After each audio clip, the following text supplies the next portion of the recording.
الحمدللہ رب العالمین والصلاة والسلام علی سید الانبیاء والمرسلین قال اللہ تبارک و تعالی فی القرآن الحکیم لا ریب فیہ ھدی للمتقین آمنت باللہ وصدق اللہ مولانا العلی العظیم وبلغنا رسولہ النبی الکریم الامین الرؤوف الرحیم بندہ پروردگارم امت احمد نبی دوست دار چار یارم تابع اولاد علی مذہب حنفیہ دارم ملت حضرت خلیل خاک پائے غوث اعظم زیر سایہ ہر ولی صدیق اقص حسن کمال محمد است فاروق ذل جاہ و جلال محمد است عثمان جائے شمع جمال محمد است حیدر بہار باغ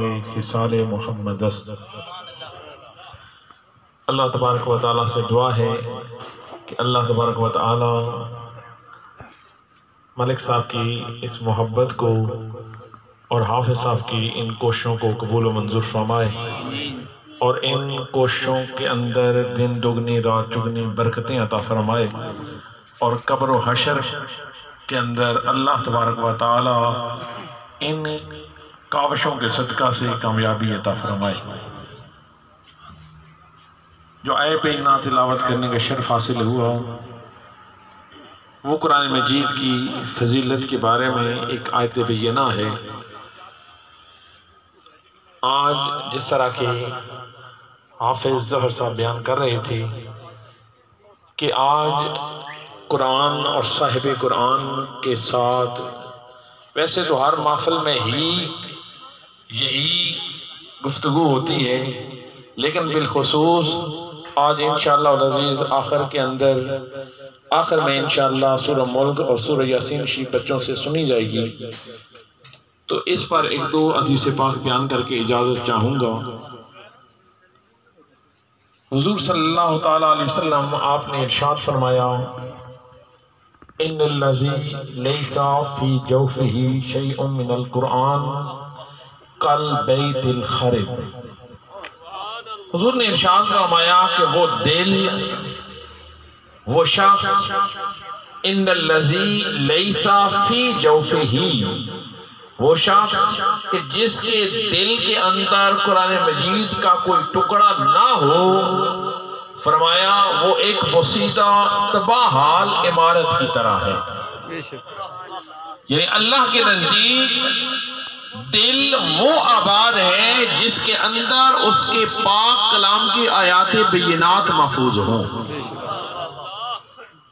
یہاں یہ بات سمجھنے کے لائق ہے کہ آباد دل اس کو کہا گیا ہے کہ جس کا تعلق قرآن کے ساتھ ہے۔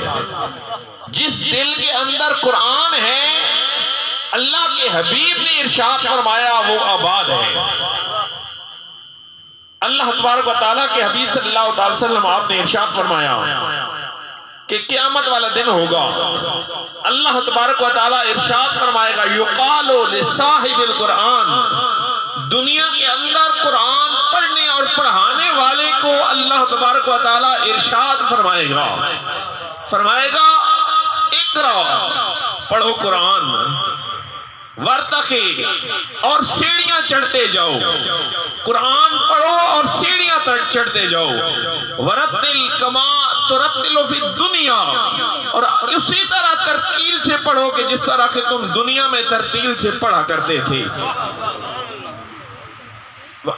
منزلتا کا اندہ آخری آیات تقرأ بہا، فرمایا تیری آخری منزل وہ ہوگی جہاں پر تیری آخری آیت پڑھی جائے گی۔ تو آپ ذرا غور کریں، اگر مجھے صرف 5 سورتیں ہی یاد ہیں، اگر ایک قل شریف یاد ہے اور پوری زندگی ہم قل شریف پڑھتے رہیں گے اس نمازوں کے اندر تو نماز تو ہو جائے گی، لیکن لمحہ فکریہ ہے کہ بندے نے 50 سال زندگی گزار دی اور ایک قرآن مجید کی 2 آیات 3-4 آیات کے علاوہ یا ایک چھوٹی سی سورت کے علاوہ کوئی یاد ہی نہ کر سکا۔ تو جب قیامت والا دن ہوگا اللہ فرمائے گا کہ پڑھو جس کو جتنا قرآن ہے یاد کرتا جائے۔ تو اگر میرے بھائیوں بزرگوں اگر مرتبہ بلند کرنا چاہتے ہیں تو مسلمان ہر بندے کے لیے یہ لازم ہے کہ کوشش کرے کہ کم از کم آخری سپارت اس کو ضرور یاد ہو، حضور صلی اللہ علیہ وسلم۔ اور یہ کلام کیسا میٹھا ہے، اور اس کلام کی مٹھاس کیسی ہے، پڑھنے والے اور سننے والے کو اس سے کیسی لذت ملتی ہے۔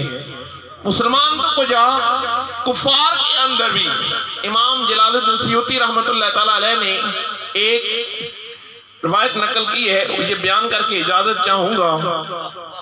امام جلال الدین سیوطی رحمت اللہ تعالیٰ علیہ فرماتے ہیں کہ مسلمان تو کجا مشرک اور کفار کا حال یہ تھا کہ حضور صلی اللہ تعالیٰ علیہ وسلم جب رات کو تلاوت فرماتے تو ابو جہل چھپ چھپ کر تلاوت کلام پاک رات پوری سنتا رہتا، اور ادھر ابو سفیان جنہوں نے ابھی تک اسلام قبول نہیں کیا تھا اور فتح مکہ کے بعد انہوں نے اسلام قبول کر لیا تھا، فتح مکہ کے دن وہ بھی اس پوری رات ایک دوسرے کونے کے اندر چھپ کر بیٹھ کر قرآن مجید کی تلاوت سنتے رہتے۔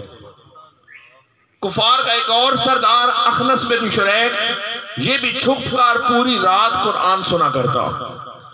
ایک صبح یہ نکلے تو اتفاقاً تینوں کی ایک جگہ ملاقات ہو گئی۔ پوچھا تم کیا کر رہے تھے رات کو؟ اس نے کچھ جھوٹ بولا۔ دوسرے سے پوچھا تم کیا کر رہے تھے؟ آخر چھپا نہ سکے، بات کھل گئی کہ ہم تینوں نے کہا کہ ہم پوری رات محمد بن عبداللہ سے قرآن سنتے رہے، وعدہ کیا کہ کل نہیں ملیں گے، اب کوئی بندہ ادھر قرآن پاک سننے کے لیے نہ آئے۔ اگلی رات ہوئی، وعدے کی پاسداری کا خیال آیا، لیکن قرآن کی حلاوت خود کھینچ کر لے آئی۔ رات ہوئی، پھر وہیں جگہ تبدیل کر کے تینوں قرآن پاک سننے کے لیے جمع ہو گئے۔ صبح پھر ملاقات ہو گئی، صبح پھر آپس میں ملامت کرنے لگے کہ کل تو ہم نے وعدہ کیا تھا کہ ہم قرآن پاک سننے کے لیے نہیں آئیں گے، لیکن آج پھر وعدہ خلافی ہوئی اور آ گئے۔ تیسری رات پھر ایسا ہوا، تیسری رات کے بعد جب سنتے لگے، سن کر باہر نکلے، صبح پھر ملاقات ہو گئی تو کہنے لگے آج کے بعد بالکل نہیں جائیں گے۔ اب اخنس بن شریک حضرت ابو سفیان کے پاس جاتا ہے اور کہتا ہے ابو سفیان سچ سچ بتاؤ کہ وہ کلام کیسا ہے۔ وہ کہنے لگے میں نے بڑے بڑے کلام سنے ہیں، لیکن محمد بن عبداللہ جو قرآن پڑھتا ہے یہ قرآن کلام ہی ایسا ہے، یہ شان ہی ایسی ہے کہ بے اختیار بندہ اس کی طرف مائل ہو جاتا ہے۔ اخنس بن شریک کے پاس گیا، اخنس بن شریک ابو جہل کے پاس جاتا ہے، ابو جہل سے کہتا ہے کہ بتاؤ تم قرآن کے بارے میں کیا کہتے ہو؟ وہ کہنے لگا محمد بن عبداللہ کا بھی قبیلہ سردار قبیلہ ہے، ہمارا بھی سردار قبیلہ ہے، انہوں نے ہماری دعوتیں کی، ہم نے ان سے بڑھ کر دعوتیں کی، انہوں نے ہمیں عزتیں دی، ہم نے ان سے بڑھ کر عزتیں دی۔ غرض کہ وہ قبیلہ اور ہمارا قبیلہ ساتھ ساتھ چلتے رہے، لیکن اب کیا کریں کہ وہ قبیلہ کہتا ہے کہ ہمارے پاس محمد بن عبداللہ ہے اور یہ اللہ کا نبی ہے، تو اب بتاؤ کہ اس کے مقابلے میں ہم کون سا دعویٰ لائیں؟ قرآن اگرچہ سچ مانتے ہیں لیکن ہم اس کو نبی نہیں مان سکتے۔ تو افسوس کہ وہ ہٹھ درمی کے اندر رہ کر قرآن کو نہ مان سکے۔